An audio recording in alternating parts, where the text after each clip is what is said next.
Hello guys, welcome back to the NM lab explain channel. और आज हम explain करने वाले हैं demons of the shadow rain का एपिसोड 2। यहाँ पिछले एपिसोड में हमने देखा कि यूरो और डेरा मिलकर लेफ्ट और राइट डीमंस को आजाद करते हैं। यहाँ लेफ्ट और राइट डीमन आजाद होकर इन दोनों की जान बचाते हैं। खैर, अभी इस एपिसोड की शुरुआत में हमें यूरो का बचपन दिखाया जाता है, जहाँ यूरो के पिता उसे लेफ्ट और राइट स्टैचू के नीचे से उसके घर तक जाने वाली अंडरग्राउंड टनल दिखाते हैं। यूरो के पिताजी उसे बताते हैं कि ये सुरंग महाराज ने तब बनाई थी जब ये गांव एक किला हुआ करता था। इसके बारे में बहुत कम लोग ही जानते हैं और इसका तभी इस्तेमाल करना जब तुम्हें बहुत ज्यादा जरूरत हो। यूरो के पिता उसे बताते हैं कि लेफ्ट और राइट स्टैचू हमेशा तुम्हारी रक्षा करेंगे। अब यहाँ महाराज कौन है ये हम आगे जानेंगे। खैर, इसके बाद सीन शिफ्ट होता है लेफ्ट और राइट डीमन पर, जो यूरो से कहते हैं आज से हम तुम्हारे डीमन से यूरो। जहाँ यूरो इन्हें देखकर अभी भी शौक में ही है। राइट डीमन यूरो का मजाक उड़ाते हुए कहता है, तो क्या अब ये रोतड़ू बच्चा हमारा मास्टर बनेगा? जिसपे लेफ्ट डीमन उसे ऐसा करने से मना करती है। लेफ्ट डीमन कहती है ऐसा मत करो वरना हमारे मास्टर को गुस्सा आ जाएगा। तभी डेरा इनका स्वागत करता है। लेफ्ट और राइट डेरा से कहते हैं हम तुम सब पर नजर रखे हुए थे। हमने उन पंछियों को इसलिए मारा क्योंकि वो तुम्हें परेशान कर रहे थे। राइट डीमन पूछता है आखिर ये चीज क्या है? जहाँ डेरा इन्हें बताता है कि इन नई दुनियाओं के वाहन है। हमारे पास बात करने का समय नहीं है। हमारे ऊपर बहुत बड़ा खतरा मंडरा रहा है। हमें बस सुरक्षित इस पहाड़ से नीचे उतरने में मदद करो। जहाँ डेरा और डीमंस के बीच बहस शुरू हो जाती है इस बात को लेकर कि यूरो हमारा मास्टर है और हम सिर्फ उसी की बात मानेंगे और तुम हमें ऑर्डर देना बंद करो। डेरा कहता है मुझे पता है, लेकिन यूरो को ये सब कुछ समझाने का वक्त नहीं है। तभी यहाँ गागू आ जाती है जो इनसे पूछती है कि किसके डीमंस हो तुम? काफी स्ट्रॉन्ग लगते हो। इस बुढ़ाऊ के हो क्या? मेरे डीमंस तुमसे ज्यादा ताकतवर है। गागू यूरो से पूछती है क्या तुम ही 16 साल की यूरो हो? जिसपे यूरो कहता है लेकिन मैं तो 17 साल का हूँ। डेरा उसे बताता है कि ये पारंपरिक गिनती के अनुसार तुम्हें ये 16 साल की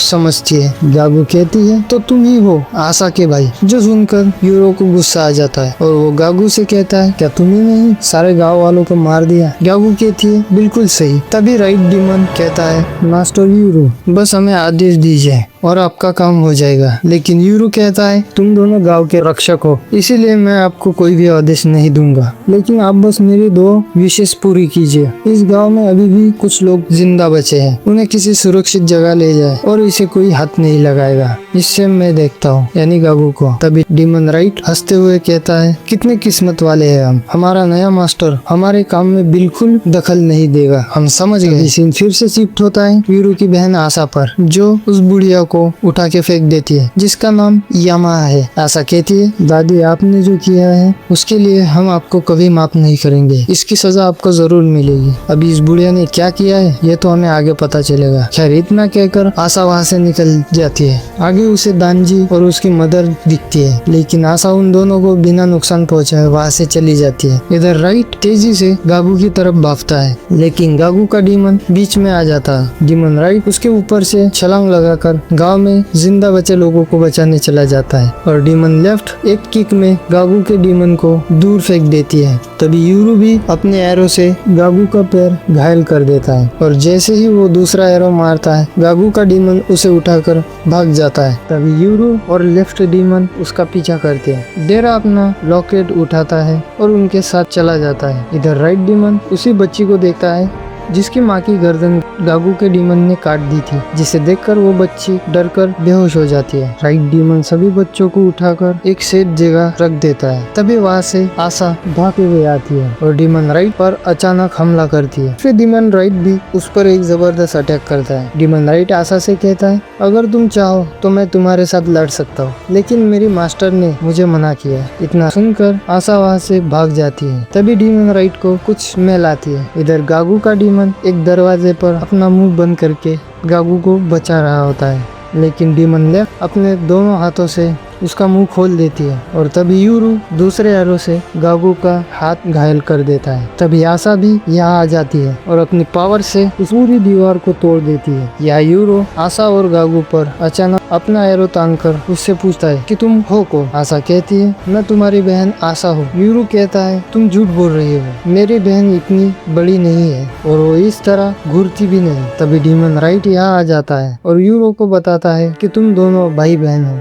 यूरो कहता है तो जो घर में है वो कौन है। यह आशा बताती है कि वो बस एक बेरुपिया है। 10 साल पहले जब हमारे माँ पापा मुझे लेकर ये गांव छोड़कर भागे थे, तब दादी और बाकी सभी लोग डर गए थे कि कहीं तुम भी ये गांव छोड़कर भाग ना जाओ। इसीलिए उन्होंने तुम्हें यहाँ रोकर रखने के लिए एक ब्लड डीमन बनाया। एक बड़ा भाई होने के नाते तुम तब तक यहाँ रहते जब तक कि आशा यहाँ पर रहती। वो बस तुम्हें फंसाने के लिए बनाई गई थी। अब ये सारी बातें सुनकर यूरो हैरान होता है कि आखिर वो किस पर ट्रस्ट करे। तभी डेरा बीच में आ जाता है। डेरा यूरो को बताता है कि ये तुम्हें लेने आई है और हमें इस आशा की शक्तियों के बारे में नहीं पता। अगर तुम यहाँ रुके तो गांव वालों को नुकसान हो सकता है, हमें बचे हुए लोगों के बारे में सोचना होगा। यूरो आशा से कहता है अब किसी भी गांव वाले को नुकसान मत पहुंचाना, तभी मैं इसे यहाँ से जिंदा जाने दूंगा। जिस पर आशा भी एग्री करती है और इतना कहकर यूरो यहाँ से चला जाता है। गागू कहती है हम उसे पकड़ क्यों नहीं रहे। तभी गागू का डीमन उसके हाथ से एरो निकालता है। गागू कहती है तुम्हारा भाई बहुत ही क्रूर है और बहुत तेज भी है और जिंदा भी है। जिसे सुनकर आशा रो देती है। रोते हुए आशा कहती है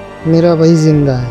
तभी हम देखते हैं यूरो की दादी यामा गांव पर फिर से वो सुरक्षा कवच लगा देती है। दादी यामा के पीछे हम नकली आशा भी देखते हैं, जिसके बाद हम एक लड़का और लड़की को इस गांव के बाहर बैठे हुए देखते हैं, जहाँ बोर्ड लगा था ओल्ड ईस्ट विलेज रूट। तभी वो दोनों बात करते हैं। वो हेलीकॉप्टर शायद किसी को बचाने आए होंगे। इन पहाड़ों में बहुत सारे लोग खो जाते हैं। तभी वो लड़का कहता है क्या तुम्हें याद है वो लॉस्ट विलेज जहाँ पहाड़ चढ़ते हुए अचानक एक दूसरी ही दुनिया में लोग चले जाते हैं, जहाँ एक गांव भी होता है। यानी ये यूरो के गांव के ही बारे में बात कर रहे होते हैं। तभी यूरो और डेरा भागते हुए वहीं से जाते हैं। डेरा यूरो को कहता है गांव दिखाई नहीं दे रहा, लगता है वो सुरक्षा कवच में फिर से छुप गया। यूरो कहता है तो क्या हम वापस गांव नहीं जा सकते। डेरा कहता है तुम जाना चाहो तो जा सकते हो, लेकिन जिसने सुरक्षा कवच तोड़ा उसे पता है कि गांव कहाँ है, इसीलिए अब वहाँ जाने से कोई फायदा नहीं, क्योंकि वो लोग तुम्हें ही ढूंढ रहे हैं। हम नीचे रहने वाले लोगों के बीच छुप जाएंगे। तभी यहाँ हम हेरा को देखते हैं, जिसे डेरा ने कुछ समय पहले कॉल किया था। हेरा डेरा से कहती है कि तुमने इंसानों के साथ लाने का कहा था, लेकिन डीमंस कहाँ से आ गए। यानी हेरा भी इन डीमंस को देख सकती है, लेकिन आम इंसान डीमंस को नहीं देख सकते। तभी डेरा हेरा को सबका इंट्रोडक्शन देता है, जहाँ यूरो के डीमंस हेरा की कार को बहुत ही गौर से चेक करते हैं। यानी उन्हें समझ ही नहीं आता कि कार क्या होती है। डेरा इन तीनों को बताता है कि इस चीज को गाड़ी कहते हैं और ये नीचे रहने वाले लोगों का वाहन है। तभी हेरा गुस्से में कहती है इसमें घोड़े छुपे हैं, इसीलिए ये बहुत तेज भागते हैं। तभी कुछ समय पहले जहाँ एक बॉय और एक गर्ल बैठी हुई थी, उसी जगह पर हम आशा और गागू को देखते हैं, जो गांव से बाहर आ गए थे। तभी आज रिंग नाम का एक आदमी अपनी पूरी टीम के साथ आता है, जो आशा से कहता है मैंने सुना है पुराने डीमंस जाग गए हैं, शायद मुझे भी तुम दोनों के साथ आना चाहिए था। गागू तुम्हारी चोट कैसी है। तभी गागू बताती है मेरे हाथ में एरो अभी भी फंसा हुआ है, क्या उसे निकाल पाओगे। पैर का एरो तो आर पार हो गए। जिन कहता है तुम्हारी चोटें तो बहुत ही गहरी है, लेकिन तुम बात तो ऐसे कर रही हो जैसे कुछ हुआ ही नहीं। जिसके बाद आशा और गागू विंग को बताती है कि यूरो अभी भी जिंदा है, वो नीचे ही भागकर आया था, क्या तुम्हें नहीं दिखा। विंग कहता है बहुत से सुनकर खुश नहीं हुए, लेकिन गागू बताती है कि यूरो किसी डेरा के साथ गया है और शायद डेरा ने ही हमारे सभी सोल्जर्स को मार दिया। विंग बताता है कि वो ये तादेरा है। हमने भी ऐसा दिन चुना जब वो डीमंस पकड़ने वाला तादेरा या मौजूद था। मुझे भी अपना वाला डीमंस साथ लेकर आना चाहिए था। अब तादेरा यानी डीमंस को कैद करने वाला, ये लोग उसे तादेरा कहते हैं। खैर यहाँ से सीन शिफ्ट होता है। डेरा हारा को बताता है कि शायद वो कागेमोरी थे और उन्होंने मुझे पहचान लिया है, तो अब छुपना थोड़ा मुश्किल होगा। मेरे हिसाब से कागेमोरी कोई कमिटी टाइप या एसोसिएशन है। खैर यार डीमन लेफ्ट बताती है कि हमारे पीछे कुछ डीमंस आ रहे हैं, जिससे हारा डर जाती है, लेकिन लेफ्ट बताती है कि फिक्र मत करो, ये डीमंस नुकसान नहीं पहुंचाएंगे, ये हमारे पुराने दोस्त हैं। तभी हम उस डीमन को देखते हैं, घोड़े पर बैठी होती है। वो नई डीमन यूरो को डीमन से पूछती है तुम यहाँ हो, इसका मतलब है तुम्हें नया मास्टर मिल गया है।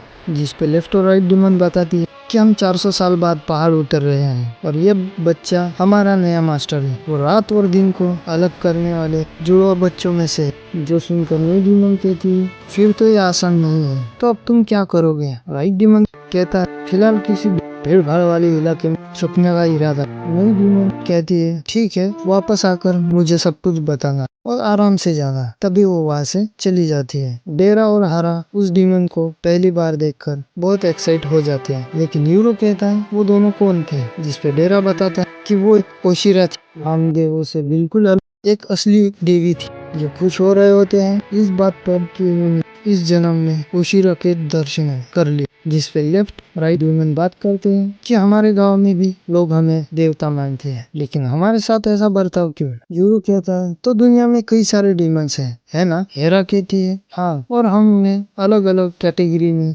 बांटते हैं। कुछ शांत होते हैं तो कुछ खतरनाक, जैसे कि देवता और आत्मा। तभी रिम काबू के डीमन के बारे में बताता है कि ये डीमन दोनों जबड़े मिलाकर जोड़ी बनाते हैं। सुना है अगर इन्हें मास्टर पसंद नहीं आया तो ये डीमंस उन्हें भी निगल जाते हैं। यानी कि गागू के पास दो डीमंस है जो जुड़कर एक मुंह बनाते हैं। खैर यहाँ आशा गागू से कहती है मुझे माफ करना, तुम घायल थी इसलिए मुझे मेरे भाई को जाने देना पड़ा। अब मैं भी तुम्हारे साथ डांट खाऊंगी। जिस पर गागू कहती है इसमें तुम्हारी कोई गलती नहीं है आशा, तुम तो मुझे बचा रही थी। जिम कहता है तुम्हें इसकी फिक्र करने की जरूरत नहीं, वो जिंदा है। ये बात सुनकर ही हमारे बॉस खुश हो जाएंगे। जिसके बाद यहाँ बारिश शुरू हो जाती है और हम दो सोल्जर्स को देखते हैं जो वहाँ फंस गए थे। जिसके बाद यू पहली बार का शहर देता है और यही पर ये एपिसोड खत्म हो जाता है। अब आगे की कहानी अगले एपिसोड में जानेंगे। ये तो बस इस एनीमे की शुरुआत है, आगे और भी थ्रिल्स आने वाले हैं। तब तक के लिए subscribe and keep watching. Video पसंद आई हो तो वीडियो को लाइक भी कर देना। तो मिलते हैं अगले एपिसोड में।